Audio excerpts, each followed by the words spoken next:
Comment ? Compo de Lille. Je ne sais pas. Romain. Romain me demande si on a la compo de Lille. Je ne sais pas, je pense qu'on l'a. Évidemment qu'on l'a, on la voit tout de suite d'ailleurs. Bien sûr, comme ça au moins. Comme ça, Fabrice va nous dire les dangers, les forces, les faiblesses de cette équipe lilloise. C'est sa grande spécialité. Alors, le danger.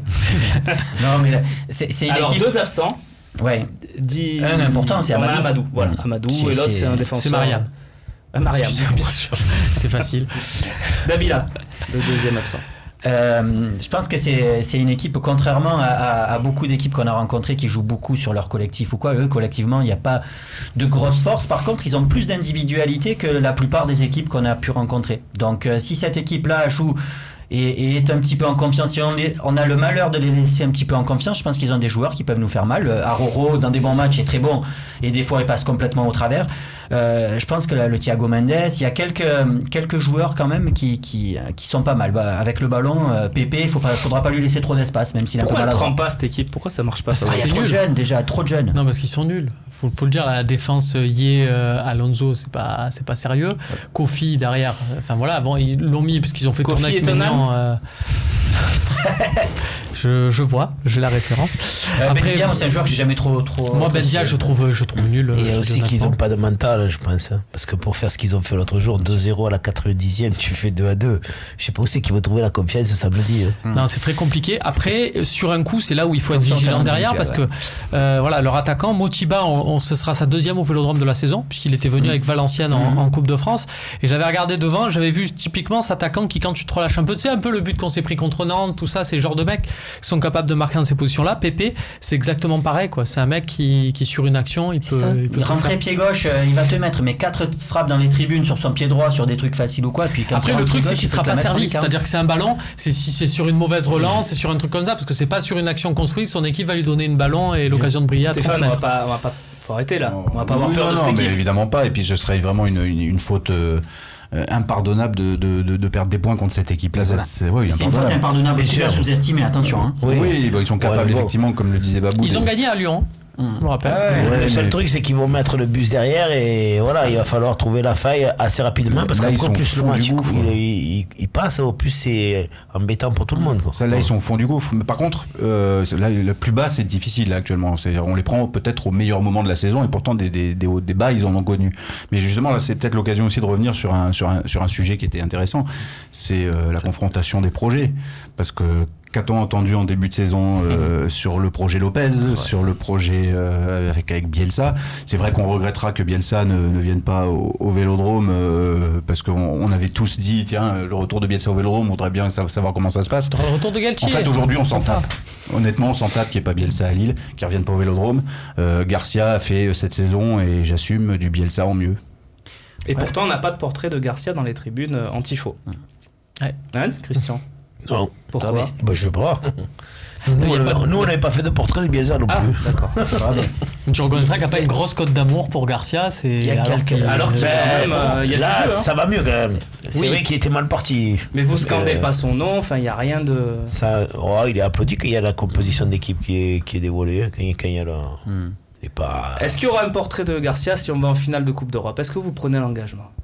Je prends pas d'engagement sur rien, mais tu sais, une finale, elle est belle que si tu la gagnes. Ouais. Et si on la gagne, il y aura un portrait de Garcia. Tu peux te faire tirer le portrait si tu la gagnes. Si on la gagne, il y aura une tête de Garcia géante dans le virage nord si on la gagne. Pas géante, mais il y aura sans doute des trucs ça vous à gêne, l'honneur des joueurs et de l'entraîneur, bien sûr. Bon. Parce que écoute, c'est quand même, si on gagne cette Coupe Europa League, c'est une grande première, c'est un exploit, hein, parce qu'il faut le dire comme c'est. On a gagné la Champions League, mais on n'a jamais gagné l'Europa League, aucun club français n'a rien d'autre. Jamais les premiers. On sera une fois de plus à jamais les premiers. Ce sera vraiment un exploit retentissant et ça rentrera dans la légende du club. Et du football français. Classement calendrier, messieurs, pour voir où se situe l'OM, vous le savez, hein, on est... juste derrière Lyon au goal average, à 4 points de Monaco également. On est assuré de la 4e place et on l'a peu signalé, mais la victoire quasiment acquise du PSG en Coupe de France désormais depuis leur victoire contre Caen nous assure presque, en tout cas, à moins d'un exploit des Herbiers, mais d'être en phase de groupe direct de l'Europa League, car on rappelle que c'était réservé aux vainqueurs de la Coupe de France. Et ce vainqueur étant certainement Paris, l'OM sera au moins en phase de poule directe de l'Europa League. Je me demande si je préfère pas faire des tours préliminaires si c'est pour voir les herbiers battre le PSG en finale de Coupe de France. Peut-être. Voilà, c'est bon. Ça n'arrivera pas. C'est une bonne réflexion. Ça n'arrivera pas, mais bon, je me les frapperai les déplacements en Belgique. C'est un bon tu préfères, mais on le fera peut-être dans la partie qui arrive après. Juste pour dire du coup que l'objectif est atteint, puisque l'objectif du début de saison c'était ça. Oui, l'objectif officiel. Ouais, l'objectif minimum. L'objectif du début de saison. Du début de saison, effectivement. Tiens, justement, l'objectif de fin de saison, il est là, Fabrice, avec ces matchs qui s'enchaînent. Lyon peut-il chuter ce week-end? On rappelle que Mariano, et ça vient de tomber, n'est pas dans le groupe de Lyon qui se déplace à Dijon. Mariano, leur méga buteur. Ils ont récupéré Fekir et ils joueront sûrement à 3 au milieu, puisque c'est un petit peu leur problème à Lyon, c'est que quand ils récupèrent Fekir et qu'ils font jouer avec Mariano, ils sont obligés de jouer à 2 et ça leur pose un petit souci dans leur... C'est peut-être pas comme ça qu'ils sont le plus à l'aise, je sais pas. Après Dijon, je pense que c'est quand même une équipe, moi c'est une équipe qui... Je trouve qu'il nous a fait souffrir et à chaque fois que je les ai vus jouer, je pense qu'ils peuvent poser beaucoup de problèmes chez eux à Lyon. Si Lyon doit perdre des points, c'est sur ces 2 matchs-là pour moi, Dijon et Nantes.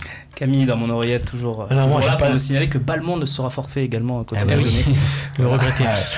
Ils ont déjà joué dans cette formation sans Mariano. Tu dis que c'est leur homme en forme, ça fait quelques matchs, c'est plus le cas. C'est vraiment même Fils de Paille qui a pris le. Pas dit l'homme en forme. Non, c'est Romain qui dit pas dit ça non plus. Mais qui était en feu, tout ça. C'est pas leur buteur. Voilà, c'est plus vraiment le cas sur les derniers matchs. C'est vraiment même Fils de Paille qui est même positionné en tant qu'attaquant. Et là, la grosse cote, c'est de mettre Fekir en fait en 10 où c'était à War quand Fekir était blessé, et une attaque à 2 avec et Memphis et Bertrand Traoré. Très bien, messieurs. Je pense qu'on a une chance là ce week-end qui se déplace à Dijon, et on aura, si on tient le rythme, qu'on est toujours égalité avec eux, une deuxième chance quand ils vont à Strasbourg.